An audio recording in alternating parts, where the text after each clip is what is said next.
Does online followers really mean more money and vice versa? If you've read the book, you'll know. And if you haven't, spoiler alert, I'm not going to tell you that the majority of the top 10 wealthiest people in the world don't even have an online presence. They don't even have profiles. So I guess where does this assumption come from? Why do we think that huge platforms equal lots of money? Yeah, I mean, I think that's just a natural thing of like, oh, you're famous, you must be rich, and not every famous person is rich. Like, there's a lot of people who think, oh, NFL players are probably just rich, and it's like a few of them are. A lot of them only play for 2 seasons and spend the rest of their life like paying medical bills, and like it's a hard life. So I think that's a common bias that people have.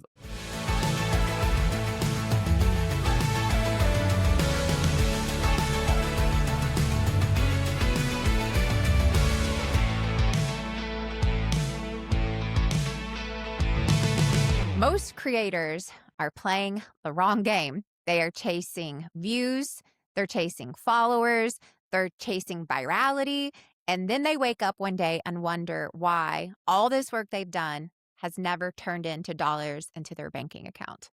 So today we're going to talk about what the 1% do. Like, what do the people who actually turn audiences into money do that's different from everywhere else? And in an era where we are in the creator economy, where there's more creators than ever before and more creators struggling to figure out how to actually monetize their content, monetize their brands, what are the things that we have seen, that we have learned, that we have even done ourselves that actually help you monetize your content? So this is AJ VADEN. I'm here with my husband and business partner, Rory VADEN. Woo! And I'm going to start with a question that I have for him around this. So here's my question. Why is it that so many people spend all this time and, quite honestly, a lot of their money on building these huge platforms? They put all of their resources, all of their credibility into huge followers, and they can barely pay their bills. Yeah. This episode is about how to not be follower rich and dollar broke, baby. That's what this is about. But why does that happen? Well, how does it Well, I think this is important because I think a lot of people make this natural assumption of these people who have huge platforms and huge audiences must be just insanely successful. Like with a lot of friends that I have who really don't have any online presence, right? Outside of like their mom and their spouse. They're going like, wow, they just must be crushing it. And the truth is a lot of them are. And the truth is a lot of them aren't.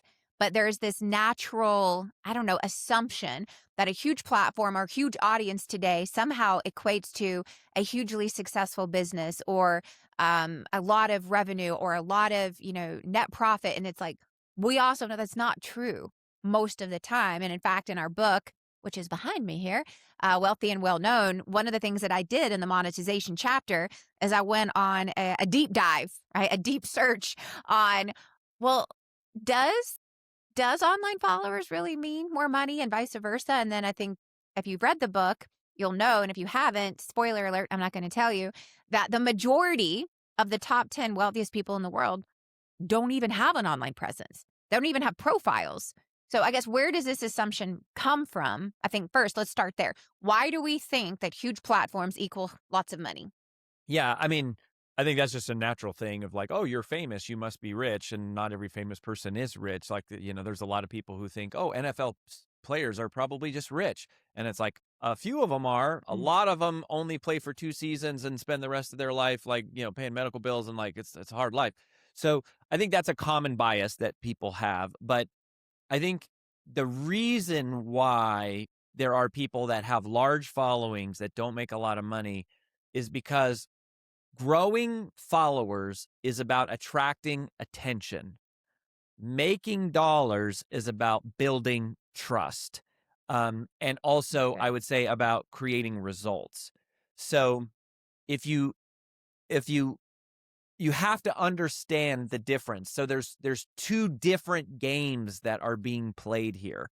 One game is going, okay, how do I get a followers? Well, that's about attracting attention.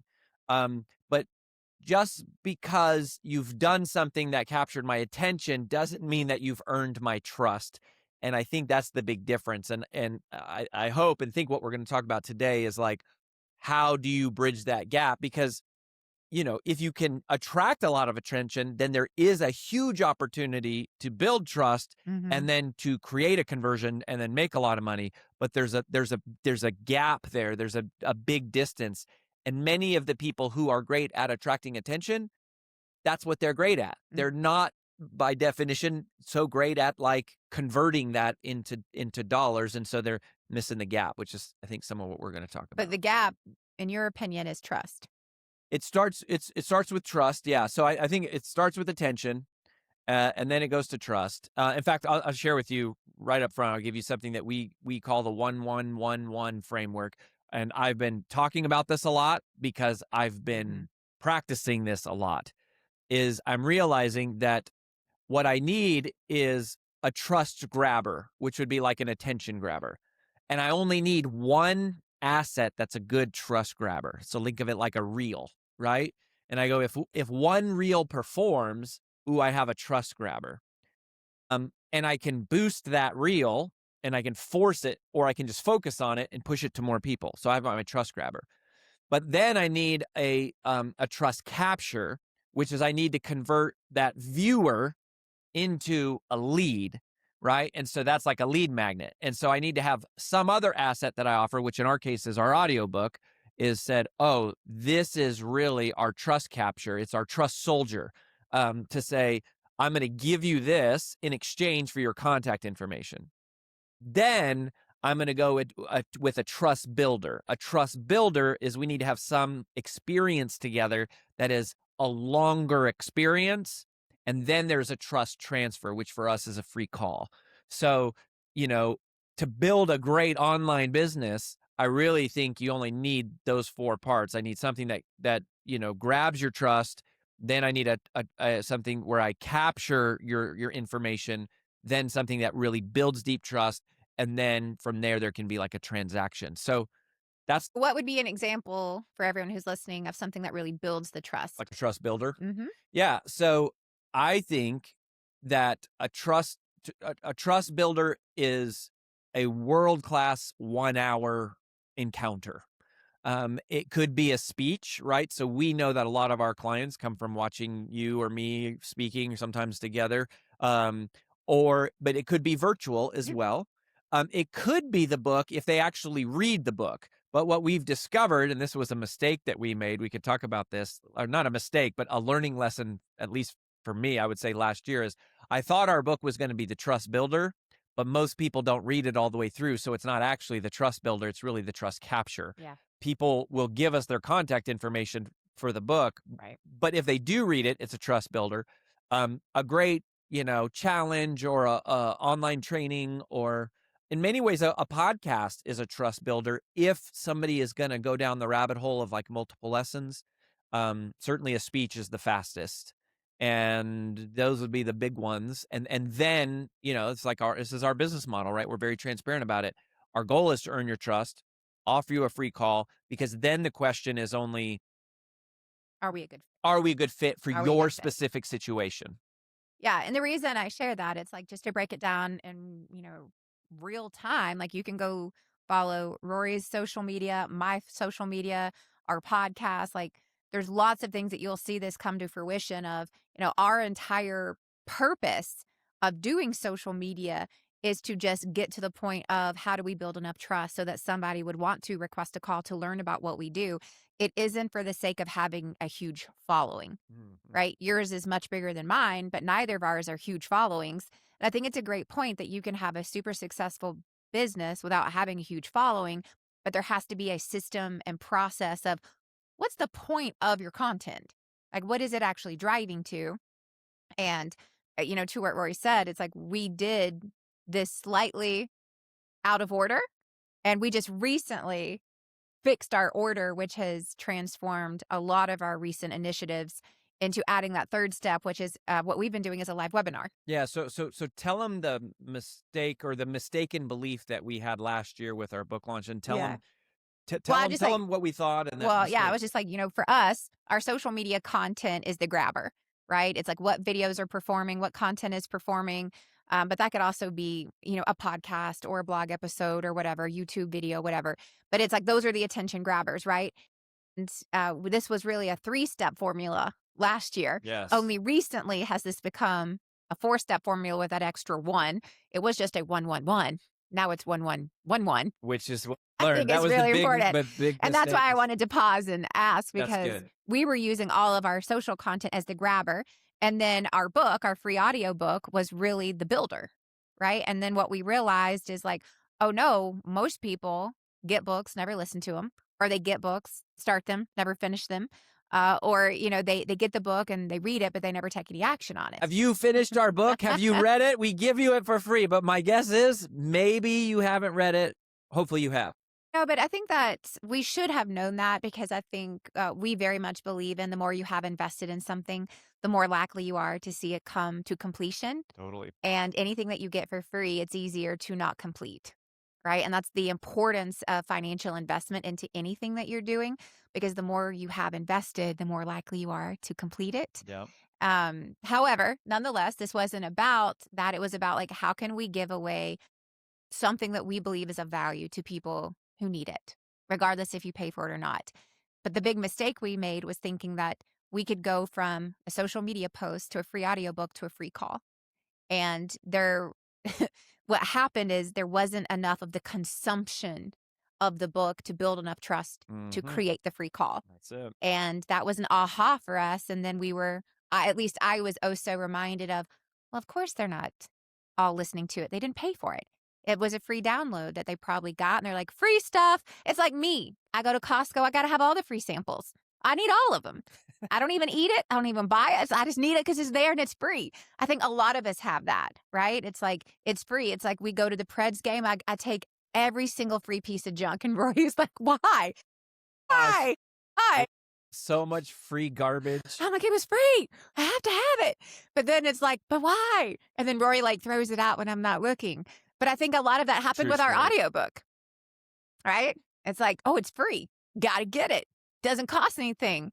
But then even though it's life-changing, even It though is. literally our book has the power to teach people to make tens of thousands of dollars, and we give it to people for free, they still won't There's a consume it. psychological component of, oh, I don't have to do this right now. I didn't pay for it.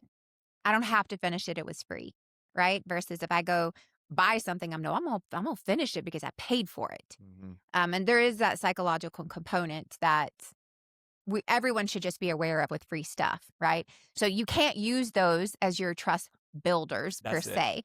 Those are your trust grabbers. Those are your trust soldiers. So we got, yeah. So by the way, if you go to freebrandAudiobook.com/podcast, if you don't yet have it, get the audiobook and listen to it. Listen to it. But I think that was like the big aha that we made. And what we thought was going to happen is that all these calls were going to come in, because it's like they got the book, they listened to the book, it changed their life.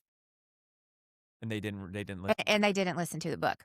They got the book, they didn't listen to the book. So a reel is our trust grabber. The book is our trust soldier. Which is a trust captor. And what we really learned in the process from a client of ours, actually, who was like, yeah, we took your process and we've crushed it. And we've, literally started from scratch an 8-figure business in the last 12 months with this strategy. And Rory and I are sitting here going, like, did the exact strategy we taught them to do, but they did it so much better. But they did it so much better. But there was a step. There was a step that they added that we had not, which is the third one, which is the trust builder. And so what we have started doing in just the last couple of months is going, oh, it goes from a social media post to the free audiobook to a free live training with a free live training. And then from there, you request a free call.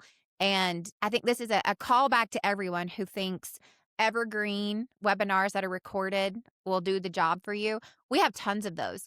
We have never had as much immediate interest in these live webinars ever in the last 7 years of Brand Builders Group. It's bonkers. I'm genuinely shocked with even no ad spend, just emailing our list. Like today, Rory is hosting one today after the recording of this episode. Over 500 people. Just from our email list. Yeah. But it's got to be live, because we promote the exact same things that are recorded and evergreen, and they get crickets. Yeah. So I think there's a power in going, there is a callback in general right now to a live experience.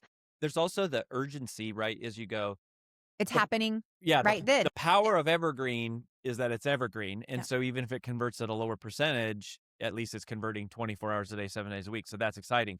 But the same thing that makes it awesome is what makes it a little bit Yep. less useful, which is somebody goes, "Oh, I'll sign up for this, I'll get around to watching it." But these live webinars that we do, we only do them. I mean, maybe once a month, and the replays disappear in 48 hours. So it's like if you miss it, you You miss miss it. it. And that I think is a big is also a big part of this equation.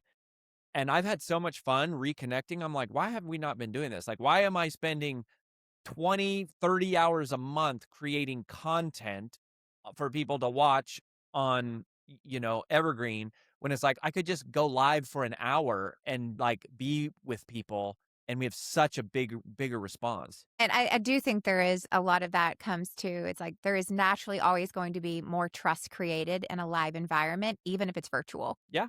It doesn't matter. It's just the fact of like, oh, you're a real human who's live with me right now, not a recording that was done who knows when. And I think there's a lot of power in that. So that is now the trust builder are these live webinars that we're offering. And then from there, Okay.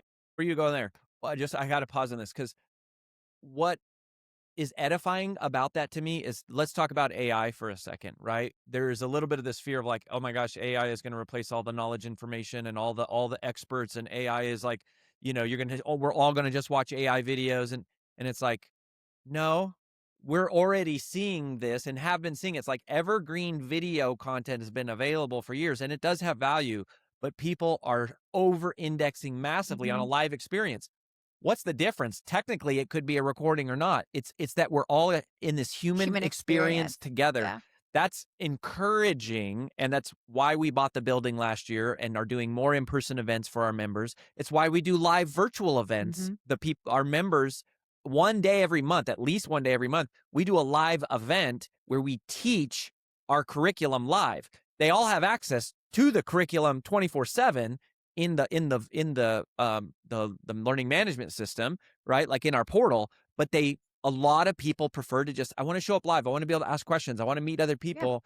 So that's really good. But even in this part of going, how do we actually create content that converts? There's that live experience and the trust builder. That's what we were missing. Yeah. I would just, and I think that's just a callback to everyone, where it's like the live experiences for at least for us in our world, and for people that we know, like everyone is going back to a heavier investment in time, money, and resources back into in person. Like I can even just say for us, the amount of in person events that we host for our community has doubled over the last 2 years. And like where we said, we built an entire building just so that we could facilitate more in person. And there is a rise back to I've had enough virtual. I've had enough online. I've had enough of screen. I just need to see a human. I How need to many know it's in-person real. events do we do? 16. So we do 16 plus the mastery events that I host.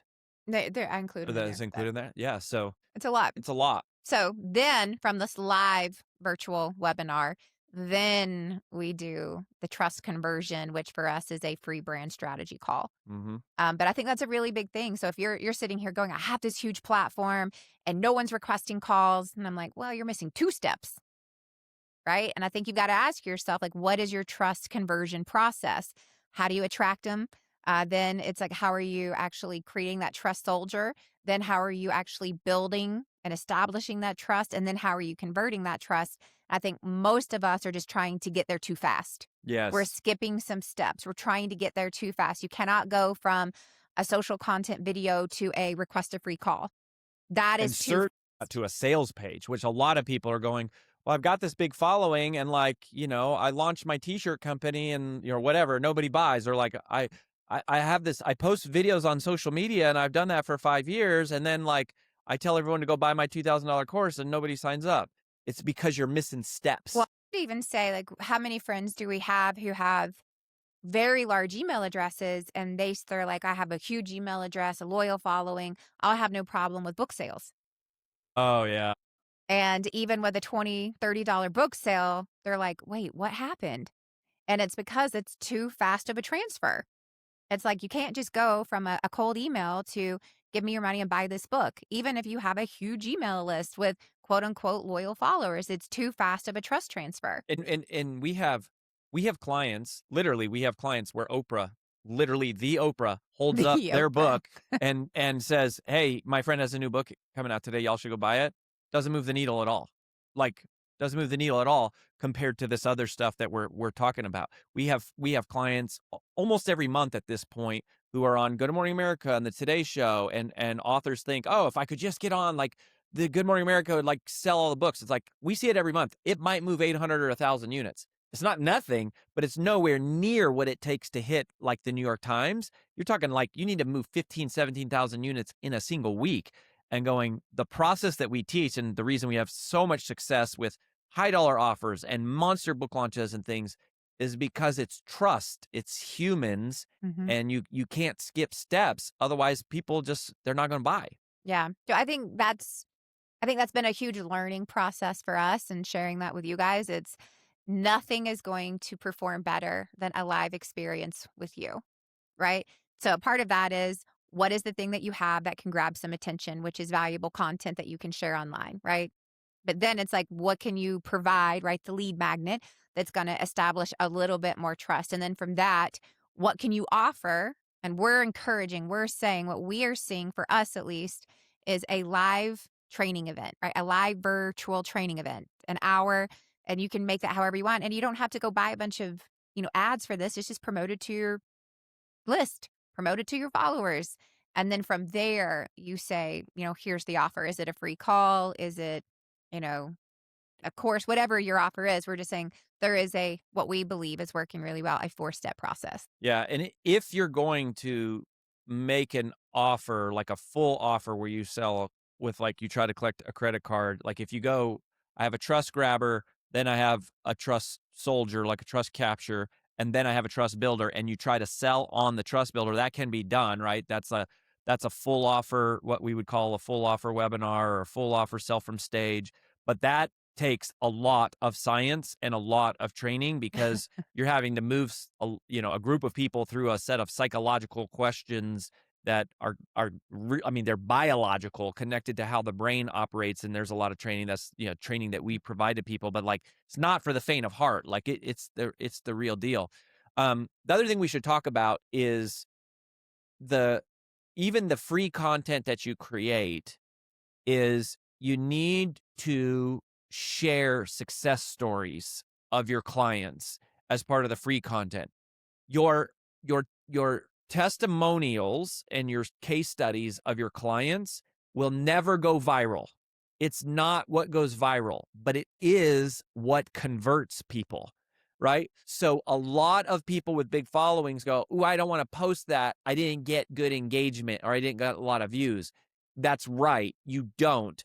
But the people who engage with it are the people who are buying. That is the thing. And so you have to be okay with creating content that doesn't perform as well in terms of watch time, views, comments, etc., and reach, but going, that content is necessary to move someone along the trust timeline, right? To move them towards a transaction. You share with them the data point about the testimonials from our research study? Yeah, I will share that after I share this other thing that I think is really important. I think one of the mistakes that people make when they're trying to grow huge platforms is they're looking at the wrong metrics. They're looking at, to what you just said, time watched on videos, how many people did this reach? And what they're not asking themselves is, did it reach my audience? Did it reach my buyer? Because that's a much smaller audience. And it's like, would you rather have 1 million followers who don't buy anything or 3,000 who do? And I think we're looking at the wrong metrics. And I think a lot of people, that's where they make their content mistakes. They make them for the million follower goal or even the 100,000 follower goal, and not for the 30 buyers that I need to find this year goal. And it's like more Yeah. niche content that's hyper specific to your person is not going to perform best on social media. Yep. But it will perform best for your target market if you know how and where to reach your target market. And that's why we're talking about the difference between building huge platforms versus building a huge business. And by the way, you should know this, that if you ever see someone online who's got like a whole truckload of followers, but like you're like, I've never heard of this person or whatever, a lot of times they are promoting and boosting posts to followers internationally and things like that to get their follower counts way up, but like they're not making a lot of money other than any money that comes from the perception of that they're, credible, but like that and there's something to be said for that, but just for you to know that if you go like, well, I only have 1,800 followers. Yeah, but your 1,800 followers are real.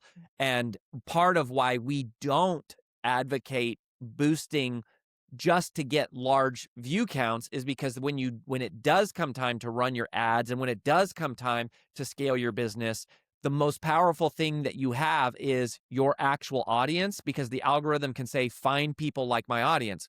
Well, if you've built a, I'll call it a fake audience, right? Like if you've built an audience just for perception, then you lose the power of that functionality to go find me more people like the people who follow me. So it's like, I would rather have an account with 1,800 actual followers than I would 180,000 fake followers, because the algorithm can turn my 1,800 into a lot because it can go find me a lookalike audience. I pollute that the moment I introduce like all of these non-buyers. So that's the balance here, is going like, it's playing a game of viral and reach, but then really going, what we really want is trust and transactions, and they're different games that you got to kind of play together. They really are. Now, to what you said, we did the first ever Trends in Personal Branding national research study. And one of the data points that came from that national research study was on the power of third party testimonials, i.e., client case studies, client results. And when we asked Americans, right, this is just for the United States, so it wasn't an international study, but Americans said that they were more likely to trust you and buy from you if you had third party testimonials about the real results that you got someone like them. They said that they would be more likely, 67% of Americans said they would be more likely to trust you and buy from you if you had testimonials versus were you a New York Times bestselling author? You had a viral podcast. You were on the news and on the media, that you were paid to speak. All these other things that you would think would credentialize you to actually get you business were far down the list compared to, do you have real people sharing their real story of how you got real results? And I think that's really powerful because it's the cheapest, fastest, easiest thing that you can do is to get your clients, actual people who have used your actual products and services, is to say, it's real. This person is who they say they are, and they do what they say they're going to do, because that's the top performing thing that we can do in our business to help other people create trust enough to have a transaction. Yeah, and you can download that study if you go to freebrandstudy.com/podcast, freebrandstudy.com/podcast. We give you the whole research study. I think it was 62% of Americans, but it's the number one. The point is, it's the number one most important marketing asset that will cause someone to buy. To your point, it costs nothing. Yep. Like customer case, but it's not going to perform well on social. It's not going to perform well in terms of reach, and that kind of a thing. So I just want to iterate one more thing if we haven't drilled this home enough, is that don't look at false metrics, right? I think this is just really important in a world where everyone's like, but they have these many followers and they get these many likes and they get these many shares and they have these many subscribers and I don't, so I suck. And that's what happens. And you think all the work and all the effort you're doing is for naught, and it's not. I can't say that enough, because if you're focused on your buyers, the pool should be smaller. Because most of us who are looking at those numbers, we couldn't handle thousands of clients even if we wanted to. And so it's like we have to look at all of these metrics through the lens of, am I reaching my buyers? Not a bunch of strangers who are never going to actually use what I have to offer. But it's like, if you look at it through the lens of being targeted and focused on finding and connecting with your real buyers online, then your numbers will be smaller. They will not be large, huge, outperforming metrics. You're going for a different conversion. You're not going from a stranger to a follower. You are going from a stranger to a follower to a customer. And that's going to be a smaller percentage of the population. that's so good. That It's so good, and we often get intimidated by comparing ourselves to other people, and they're, you know, data that's not really valid. It's just not comparable to you. Like some people are going to build huge platforms because they're trying to be a media company. They're doing this to get brand deals and sponsorships and ad revenue. And if that's your business model, then you should do that. But for most of us who are listening to this podcast because we follow our data, that's not you, right? You have a business, you have a back end that is not online. You're not a quote unquote, influencer where you're using your follower count to make all your money. You're using your social media presence to generate trust and leads for your business. It's going to be a smaller, grouping of people, and you just have to realize that now. The other reason why we're not big advocates of sort of like inflating the perception of a social media following is that when you do that, you actually don't know how you're really doing, right? Like you lose the valuable insights that tell you how your content is performing or isn't performing and what people are engaging with and not engaging with. So all of the power of the data that these tools provide to you for free. I mean, the YouTube analytics and Instagram analytics are invaluable. But if you've got an inflated audience of not the right people because it makes you feel good or because you want to look a certain way, you're losing the actual valuable business data of going, oh, that didn't work. We need to change this. Or, oh my gosh, our audience loves this.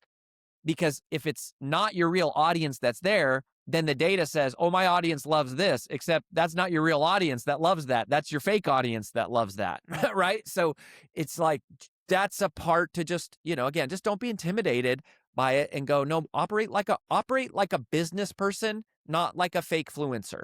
Okay. So, on that note, here's something that is interesting. And this is just my own brain hypothesis. So, this is not Oh, statistically. I love your own brain hypotheses. This is not statistically proven. I have no data or research behind this. It's just something that I have seen and I believe to be true. In this world where we are constantly, and I think this is the difference between this idea of what we do online and a real business. So it was kind of like what you just said triggered this. One of the trends that I have seen growing over the last several years, and I would even say like 7 to 10 years, even prior to BBG, is that in an era, in a world where we're promoting give free content away, do this for free. It's a free podcast, it's a free blog, it's free social media, it's a free audiobook, it's free, free, free.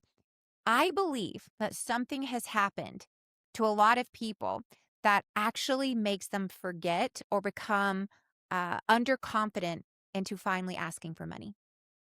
Mm. In a world where everything is going free, free, free, free, free, there's something happening in the programming of entrepreneurs and solopreneurs or even salespeople that is now making them more hesitant than ever to actually say, well, I know for the last 5 years that you've been following me, everything has been for free, but now I'm going to ask you for your money. And so they don't, or they're doing it weak, or they're doing it too late, or they're doing it the Absolutely. wrong way, or they're in a sales conversation and now they're starting to discount or negotiate or give more stuff for free because we have been programmed and we have programmed our audiences of free, free, free, free, free and charge nothing. And then when it gets to the point of actually asking for the money, we don't. And scared too. We're scared to, we're nervous to, we don't approach it confidently. And it's almost like we're embarrassed or ashamed or guilty that we're now having to ask for money. And Okay, I think, I want to know how to overcome this because, like, yes, you are spot on. Like, I'm sure we could find data that supports this, but like, if nothing other than just going to our community and saying, how many of you get a little reluctant or nervous or hesitant when it comes time to ask for money? Like, I'm 100% sure that at least 90% of our customers will be like, yeah, I struggle with this. I get nervous. I don't know what to do. I feel awkward asking for the money or asking even for the free call. Like, even just when it comes time to do the pitch. So how do we have time to talk about this for a minute before we wrap this episode? yes, I do. And here's what I would say is I think there's a fine line. There's some gray area. And where do we say this is for free and this is for pay? And I think before you start, you have to draw the lines of delineation for you, your business, and your audience. Mm. Of going, this is what I am choosing to give away for free. This is what I'm choosing to hold back for pay. And that's okay. Like, listen, we are not all in nonprofit organizations here. It is okay that you charge for services. We live in Not a to mention, commerce world. it's very expensive to produce It sure free is. content. It is. Massively expensive. I mean, like, look at the studio we're in right now. I And mean, it's it's like, very expensive. ideally, you could do that before. But when I say before, it's like everyone can make a decision today, right now, after listening to this episode of here's the demarcation of free versus paid in my business. I do X, Y, and Z for free all the time. I do X, Y, and Z for money all the time. The end. And I think you've got to have those clear lines of separation of this is what I give, this is what I share for free, and this is what I charge for because that's my business. That's how I make a living. This is because it's going to be different. It's going to be more in depth. It's going to be more sophisticated. It's going to be more personalized, whatever it is. But I think the step one is as simple as no, you have to recognize and call it right now, and then don't cross your own line. And that's the discipline. That's the personal accountability that most of us were like, well, this one time, and then that's on us. Like, that's on us as the individual going, no, like if you draw your line, so step one, you don't have any lines and it's blurry. Okay, no problem. Draw your lines. What do you give away for free? What do you charge for? Make that distinction today so we're all very clear and make sure your team knows too. Then it's the personal discipline of going like, there's a line there, right? I had, this came up because just 2 weeks ago, there was a situation that came up where there was something that was mispriced and the price included something that we used to include, but we haven't included in a very long time. And there was just some miscommunication in writing, and it was presented to me. And the team was like, well, hey, can you In just other words, one of the people on our team gave an old price with that an old with an package old that package does that not we no exist? longer sell. And so it was presented to me, and it's like, well, this person already even has it in a contract, but I hadn't signed the contract, and I was reviewing the contract. And I'm like, this is an old contract. What is this? This price doesn't exist in our world. And so it was presented, well, can you make an exception? And there's the line, Right. right? And on the one hand, it was like, well, we did tell them. I know it was miscommunicated. They already have the contract. Like, there was a lot of I would say A lot of evidence, emotion, a lot of evidence, evidence of like, oh, I emotions. should make an exception here, Hmm. except for I had drawn the line and I had communicated the line with the team and the team miscommunicated it. And at the end of the day, even though that wasn't my problem, it was my responsibility. But I had drew the line. And so I had to say, I'm sorry. I'm sorry our team miscommunicated it. I'm sorry that you had a contract with this price on. But as you can see, with all other evidence available to you, that's not accurate. And I'm so sorry that we cannot do that. And that's a 'Cause hard we don't give discounts. Like, that's the line. yeah. And you can do it respectfully. You can do it with uh, conditions in terms of here are other things that we'd love to do to make up for that inconvenience. But I can't give things away for free at this level because we drew the line. And a lot of time, and that's because the way we price is it's like we price things pretty much as low as we possibly can anyways, but we have to cover the cost of the goods and the cost of the time of the people to But deliver here's those one services. mindset shift that might help you if you're going like, oh, I always discount. I always negotiate. Here's what I believe is really important is price integrity. And it's like, I can't give you this price behind the scenes, friend, because I have to have integrity with everyone else I talk to for the rest of the year that this is the price. Yeah. So I know this doesn't feel fair to you right now, but I have to be fair to everyone else. And when I say this is the price, this has to be the price. And you got to have fee and price integrity in your own products. And so if you're saying the price is this on your website or in your contracts, and then you never hold to that and it's different for everyone you talk to, there's a disconnect with your own competence and your own price integrity in your products. And so if for no other reason than to hold the standard for everyone else who's going to see that price and pay that price, you got to hold to it every single time, no matter who you talk to. And that can be hard and it can be uncomfortable. But I would just say there's a couple of things is you got to draw the line and then you got to hold the line. And those are the two most important things. But you got to have a team that comes around you and says, I understand. I respect that. We did miscommunicate. But it's like that all comes down to documentation and communication. with the people around you. And if it's just you, if you don't have a team, then you put it in writing for yourself. And you're like, nope, like I don't do that. Right. And then you got to hold the line for yourself. If you struggle with where do I set the line and to go, what do I charge for and what do I give away for free? I want to give you 2 ideas for how to resolve this. So one is a classic formula that's been around that we also have followed, and that is you give away the what and you charge for the how. That's been around a long time. It's a really great way to do it. It's a very fair thing for everybody. You give away the what, you charge for the how. I will say at Brand Builders Group, we have evolved into an era where we are even giving away more and more of the how, and we're sort of evolving to the second idea of what we really charge for. Something I haven't even shared this with you, but in my mind, I've been calling this the CARE framework. There's 4 things that we charge for, and we say what you're really paying for when you get into Brand Builders Group. It's an acronym, CARE. So the first C is connection, community and connection. It's experiences, it's relationships, it's getting to meet people face to face and virtually, but like it's the community. The second, the A, is accountability. You pay us to hold you accountable to doing the work that needs to be done for you to be successful. And you go, you're actually paying us to be a little bit like a fitness trainer to get into your face when you're not actually doing what you need to do. The R is results. The number one thing that people pay us for is to deliver results, to give them the tools and the tactics that actually are going to create results. And then the E is execution. What people are really paying us for is the tools, the templates, the operating systems. And that's why we're moving so aggressively into AI and marketing automation, is to go, we're not just telling our clients what to do. We're not just telling them how to do it. We're giving them the tools to actually do it and implement it. And that's the direction that we're heading. So I like that framework. you like the CARE I framework? do. I like it. I like it a lot because I think it's very accurate. Yeah, it Yeah, came it's from very your accurate. brain. I just put a framework to it. But no, I love that. And so again, I think you just got to make you gotta make the decision for yourself of this is what I get for free. And like Rory said, you share the what, you charge for the how. And that can evolve over time where, hey, I even give the how away for free, but what I really charge for is access or community or execution or results or, whatever. But I do think that this free era has created some reluctance and some resistance, which I think is a good transition into our community question, Yeah. Rory. So speaking of community, if you are curious what it would be like to join our community, we've got different levels for all different experience levels, but we want to talk to you. So go to freebrandcall.com/podcast. You can connect with someone on our team. We'll help determine if it's a fit and which level of our program may or may not be a fit for you.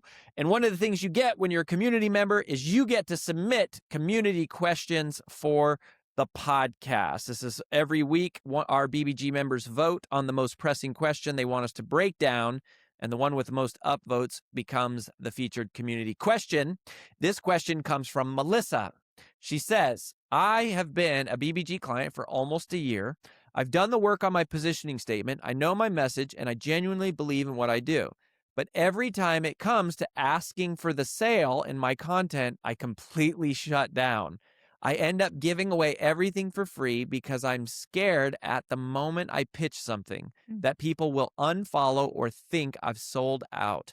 How do you balance being generous with your audience while also actually building a business for your brand? Oh, so good. Can you read this one part right here? I guess I can read it. Let me see that. Yeah. I think I want to address this one line because this sticks out to me. And she says, but every time it comes to asking for the sale in my content, I completely shut down. I end up giving everything away for free because I'm scared that the moment I pitch something, people will unfollow or think that I've sold out. This entire episode was for you, Melissa, that we just talked about. But I think, yeah, like the 1-1-1-1. And I think, yeah, that's probably because that is a little bit true. It's because you're making the offer in the wrong medium. You're making the offer in the wrong medium. In the wrong place. So I just wanted to highlight that. Explain that for people because you and I are on the same wavelength. Yeah. But And it's back to the 1-1-1-1, which is you got to have the trust grabber, then you got to have the trust soldier, then you got to have the trust builder, and then you got to have the trust conversion. What we are interpreting through your question here, Melissa, is that you're actually trying to make the trust conversion and the trust grabber. Yup. So you're using your social media post, your content to pitch your offer. And you're skipping 2 steps, right? You don't, If not 3. if not potentially 3. Yeah. Yeah. And it's happening too soon. And the reason that you're probably feeling, hey, if I do this or when I do this, people unfollow, it's like, well, it might be because you haven't built enough trust through the process to make that ask. You're doing it too early and you're doing it in the wrong medium. We don't make offers in our content. Yeah, I don't know if people may not understand this. Here's something you don't hear a lot on the internet, but like this is the true story of our secret behind Brand Builders Group. We don't sell on social media. We don't sell on the podcast. We don't sell from stage. We don't sell in our email list. We don't sell on our blog. We don't sell on our website.